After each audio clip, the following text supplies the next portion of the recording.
Olivier Klein, vous qui êtes ministre de la Ville, il y a une question aussi qui se pose de manière extrêmement urgente pour tous ceux qui nous écoutent, c'est la question du chauffage, du prix du chauffage. Je rappelle les règles, il y a une sorte de bouclier tarifaire qui fait que certes, les prix vont quand même augmenter, les prix du gaz vont quand même augmenter en janvier prochain, mais d'un maximum de 15%, gaz et électricité. Sauf que quand on a un chauffage collectif, soit en HLM, soit tout simplement dans n'importe quel immeuble collectif, on ne bénéficie pas du même système.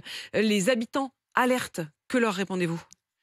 On ne bénéficiait pas du même système. Je peux vous assurer qu'aujourd'hui, Vous en parlez au passé. oui, les boucliers sont en place. Après, il faut que soit les copropriétés, soit les bailleurs mettent en place les régularisations de charges, puisqu'il y a des appels de charges, c'est le principe, qui ont été faits sur des anciens tarifs. Et qui sont très angoissantes, hein, comme pour les entreprises. C'est Absolument. des factures qui leur paraissent Et absolument, intenables. ils sont très angoissants parce que certains ont signé des contrats pendant la pire des périodes et donc ils font des appels de charges avec des chiffres qui sont absolument trop grands, mais le bouclier s'appliquera et lors des régularisations de charges, eh bien, il y Donc, il ne aura faut pas qu'ils s'angoissent, ceux qui vous entendent et il qui y ont aura reçu des des factures. augmentations. Il y aura des augmentations parce que, Mais par exemple, certains bailleurs avaient obtenu, avec l'ouverture à la concurrence, des prix très très bas, bien en dessous des prix actuels. mais Donc, qui quand on vont être... payait 20 euros du mégawattheure grâce à l'ouverture de la concurrence, même en achetant du gaz russe, par exemple, oui, aujourd'hui, on pourra monter à 60 euros et il y aura Et des ce, effets. environ 1 million